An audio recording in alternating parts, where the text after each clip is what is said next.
Welcome back to another episode of Sports-Fixx. I'm your host, Carson Becker. We are back talking college football here, and we're going to be talking about the coaches poll here that just came out not just a couple days ago, and also the SEC deep dive here as we get through one of the last conferences I'm going to talk about before the season starts. So we are back. You'll see the coaches poll going through at the ticker at the bottom. That is the coaches poll officially, but I will bring up the a graphic of it as I talk about it, so we can see what is going on with that. Here is the coaches poll as we look at it. Ohio State sitting at number one, Oregon sitting at two, Georgia three. You can see all there. It's a pretty good coaches poll from what we've seen. You see Clemson down there at 23. That's a little bit of a surprise. No, not a lot of surprise. A lot of people talking about Houston this year, looking at Houston going to be really good in the Big 12 there. So Houston making the top 25 to begin the season. Penn State team that struggled last year, making it into the top 25 as well, sitting there at 17. That team should be a lot different. Matt Campbell, Rocco Becht. Saw it if you saw it in the Big Ten deep dive. I went through a couple of the teams there that they should be a lot better than you're seeing. You're seeing Alabama at 11, the lowest preseason ranking since 2008. So that's maybe not so much of a surprise. It looks like Austin Mack might be starting if the reports I'm seeing on Twitter are correct for game one in the Eastern Carolina game. So that's a little bit of a surprise. Thought it was going to be Keelan Russell there. So we'll see with that. But Ohio State sitting at number one. They have probably the best player in college football, Jeremiah Smith. Julian Sain coming off his freshman year was pretty good last year. Is going to have to be a lot better this year if they want to go and get even further than they did. They didn't really have to pass the ball that much, but they got a really tough schedule this year. Oregon sitting at two. I think Oregon and Ohio State could flip flop here. I think those are two of the best teams, and I even think Georgia could even flip some of these teams as well. Those are three very, very good teams. Texas sitting at four, I don't mind it. I think it's going to depend on Arch Manning a lot there. I think Arch Manning is going to have a huge impact on how that team plays, and so it's going to depend on him. Notre Dame sitting at five. They have maybe the easiest schedule I've ever seen. They should go 11-1 at worst. They play Miami, who's sitting there at seven. At worst, they should go 11-1. So I get why they're up there. CJ Carr also coming back. He was pretty good last year. That would depend on how well he is this year. And then one team I think gets overranked at the beginning of the season a lot is USC. USC sitting there at 14. They always seem to be in the top 25 early on, and I don't know. It seems like that's a team that always gets ranked and doesn't really live up to the potential every year. So I don't know, but all in all, it's a pretty good preseason poll here. I think it's pretty solid. Coaches did pretty good with this one. Indiana at six. Who knows what they're gonna do this year. Texas A&M. And you'll see a lot of these teams obviously play each other, being in the same conference and all. So we'll see what goes on with that. But that is the coaches poll, which you will see at the bottom too as well. That is going to be on the ticker now instead of the old top 25 that I had on there, which was kind of a mix of my top 25 and like an ESPN guys top 25. So a little bit there. So now we'll go into the SEC here. The SEC championship odds as I'm pulling them up on the screen. There you go. Georgia, the favorite to win the SEC, plus 260. Texas right behind them at plus 310. Then a big drop to 850 with Texas A&M and Alabama next. This is a very tough conference. Like always, this is going to be a very, very interesting conference to look at all throughout the year. You got Georgia's sitting at number one in the conference to win the conference. I think that's pretty justified. Georgia and Texas seem to be the two teams that everybody's predicting to be in the conference championships, and I think it's for good reason. Georgia, they have yet again an elite defense, bringing a ton of guys back. They have Gunnar Stockton still as their quarterback. They got a good offense, great offensive line. Their defense is stellar again, so they're going to be a very hard team to beat here. And I think it's just going to come down to can they get through their schedule cleanly. They have a very tough schedule, like all these teams are going to playing the SEC. They have to go to Tuscaloosa. That's a very tough game. They're going to play that Alabama team that who knows what Alabama's going to look like. Their run game was awful. Their pass game was okay. Their offensive line wasn't great last year. Their defense was really good, which kept them in a lot of games. But with the quarterback situation, running backs, all of that, Alabama's a huge question right now. So Georgia, I think, is probably the team with the least amount of questions in the SEC at this point. They have a good offense. Gunnar Stockton coming back. Their defense is very strong yet again, and so I think they are, without a doubt, the should be the preseason number one team to win the SEC. Now, I think the biggest question with them is, can they replace enough offensive playmakers to keep pace with Texas? Texas has maybe the strongest offense in the SEC. Maybe.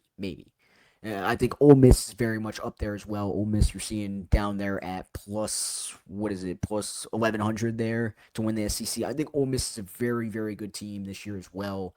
Trinidad Chambliss should be interesting there.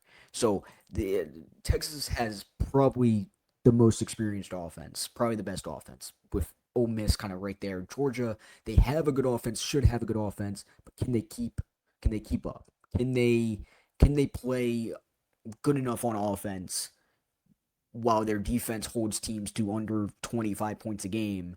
Can their 20 points a game, can their offense keep and get better? Can their offense put up some points? I think that's the biggest question with them. I think it can. I think that's going to be the biggest question. It's not like I'm saying they can't do it. I think that's going to be the biggest question for them. Now we'll get to Texas. Texas, I kind of talked about him a little bit already. Arch Manning should be a Heisman finalist, definitely a Heisman candidate. One of the He played pretty well at the end of the season, right? The beginning kind of got off to a rocky start. Freshman had to go into Columbus, very tough stadium to play in, and he didn't look great in those first couple games there. So, but by the end of the year, he didn't look bad. Texas was very close to being in the playoffs there. So that's a good team. They got Arch Manning. They get Ryan Wingo back, dynamic vertical threat there. They got Colin Simmons on defense and Anthony Hill Jr. on defense as well. So they got a very solid team. Their defense is very good. Their offense should be very good as well. And I think Texas is very good. I think with them, their biggest question is, can they compete? Can they consistently beat SEC teams in late November? I think they're going to get off to a hot start. I think they probably go and beat Ohio State in week one in Austin. I think they maybe beat that Ohio State team there. And if they do, I think it's really going to show, can they go and beat the SEC teams at the end of the year. That's my biggest question with them. Texas A&M, also a good team. Marcel Reed played really well last year. I think they're a very good team. They have very much a chance to go and play in the SEC. LSU, I think LSU's got to be in here with a good odds to win the conference. Plus 900 is probably about what I would put them at, just because there's so many questions. Can Sam Levitt play QB in the SEC? That's one question. Lane Kiffin, how much of a difference does Lane Kiffin make to this LSU team? Their defense has kind of been on the fritz for a while now. Their offense, they kind of find their defense last year, and then their offense kind of struggled. Can they put it all together and have a solid team? Lane Kiffin, if you know anything about Lane Kiffin, he's going to take chances. When he plays an Alabama team at home, when he plays all these teams, Georgia, when he plays all these teams, he's going to take chances. He's not going to just roll over and die like I kind of feel like LSU was kind of doing when they would get down by a lot. So that's a team with a whole bunch of questions that you never know what's going to happen with them. So LSU's very much a question mark here. Texas A&M, like I said, Alabama, a whole bunch of questions with them. Can their run game get a lot better? Because it needs to. Can their offensive line be better? Because it very much needs to. The quarterback situation, who's going to start? I'm seeing on Twitter that it might be Austin Mack to start for the ECU game week one for Alabama. That's a little bit of a surprise to me. I think Keelan Russell has more potential, but Austin Mack also a very good quarterback. So we'll see what happens there. See if that's true. I don't think it was any reports from the actual team. So we'll see what's going on there. But Kalen DeBoer getting a lot of criticism for not putting up good enough numbers for Alabama standards. So can he go and do it this year? It almost seems like a do or die year in the fans' eyes, not the school's eyes, but in the fans' eyes. With that extension, he's probably still safe unless he really just goes downhill, which I don't see happening. But Alabama, very tough schedule as well there. So that's another team. I mean, all these teams got very, very tough schedules, and it's going to be very hard to get through these games. But I mean, Alabama very much has a trap game. If you've been watching me on Voice of College Football on Tuesday nights, we've been talking Alabama football, obviously, and they got a Kentucky team who could be very good. Kentucky's sitting way down at plus 14,000 down there to win the SEC. I'm not saying they're going to go win the SEC, but that very much could be an early trap game for Alabama, a team that's not looked at very highly. They got a new coach. They got C.J. Baxter in that backfield now. Kenny Minchie, the transfer. So they have a solid team. That could very much be a trap game. And, these teams are going to be beating each other up all throughout the whole season. The SEC is always one of the toughest conferences from head to toe.